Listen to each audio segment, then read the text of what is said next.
The world does not measure military power by anniversaries or speeches, but by the persistence of capability under real conditions.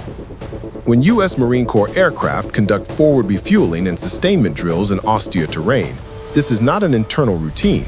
It is a visible message that endurance, not just firepower, is what allows a state to shape outcomes beyond its borders.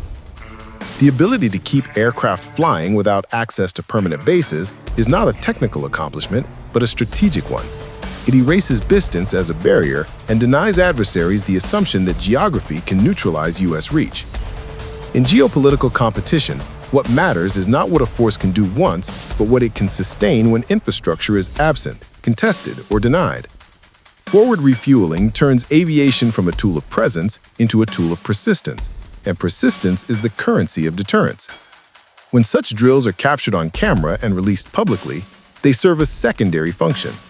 They inform every watching capital that the United States is not merely rehearsing the idea of expeditionary warfare.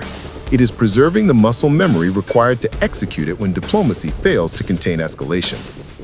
States that monitor the balance of power do not watch this footage for choreography.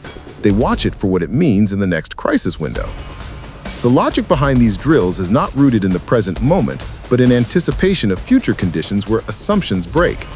Fixed bases can be targeted, airfields can be denied, logistics corridors can be disrupted, and diplomatic access can evaporate overnight. But a force that trains to refuel, rearm, and relaunch without relying on any of those fixed points is a force designed to survive the collapse of predictability. That is why forward refueling is not a support task. It is the institutional answer to the question every rival asks in war planning. How long can the United States keep fighting once infrastructure is contested? The footage coming out of the desert is the quiet reply. Long enough to matter, long enough to alter calculations, long enough to make escalation irrational for anyone considering it.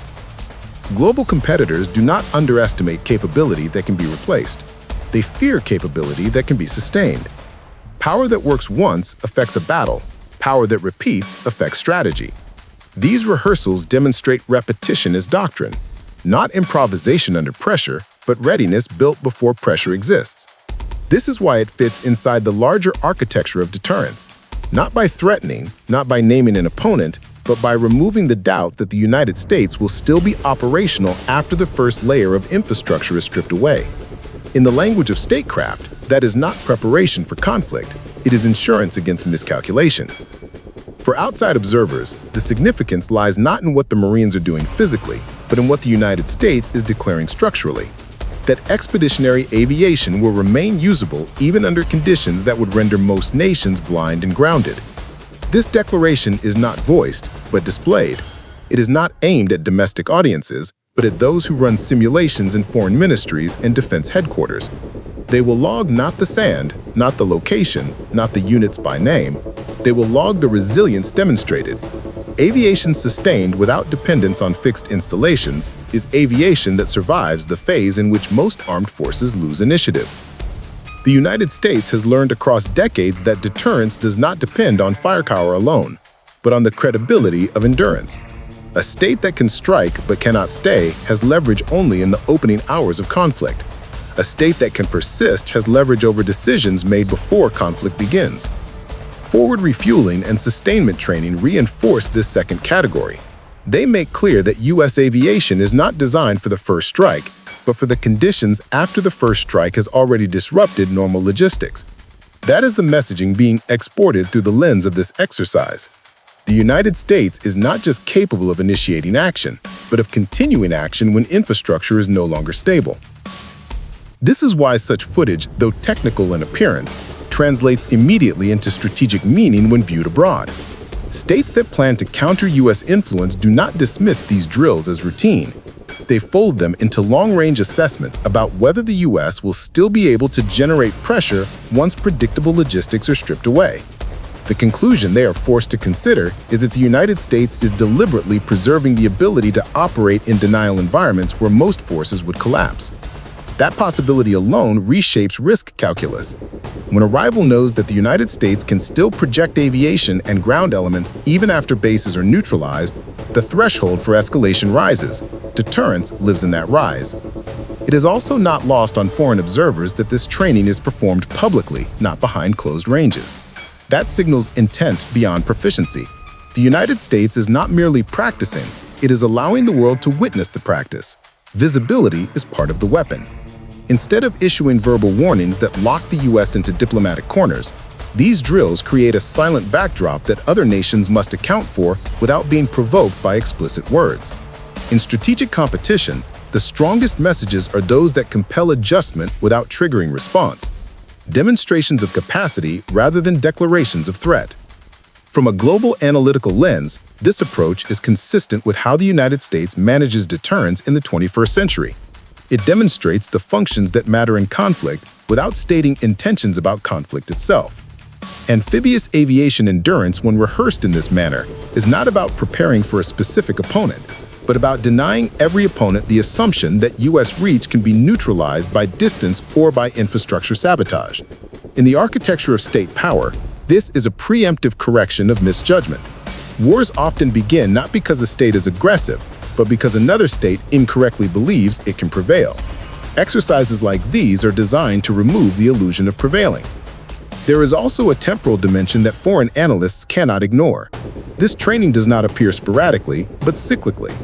Endurance is not something the United States used to have, it is something it continues to cultivate. That continuity matters more than any individual sortie. A capability on paper influences no one. A capability rehearsed in cycles forces all adversaries to treat it as current.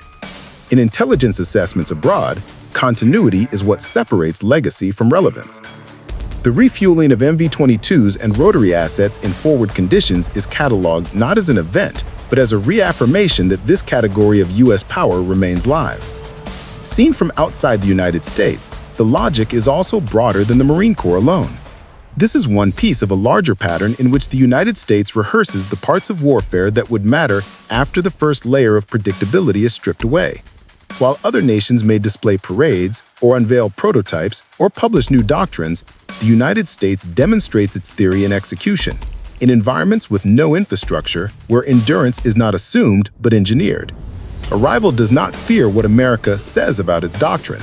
It fears what America can still do when conditions no longer support doctrine. The demonstration of forward sustainment is not an internal celebration of proficiency, but a visible correction against strategic optimism in foreign capitals.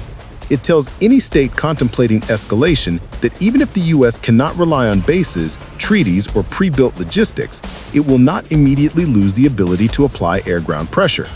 That knowledge forces restraint not through intimidation, but through probability. The probability that escalation will not deliver the clean advantage a rival imagines before the first move is made. What happened in that training area will not be remembered for the sand, the range name, or the unit numbering. It will be remembered in the way foreign defense planners convert it into models of risk. They will treat it as confirmation that the United States is preparing not for ideal conditions, but for conditions in which most militaries lose coherence. That shifts the burden of uncertainty onto potential challenges.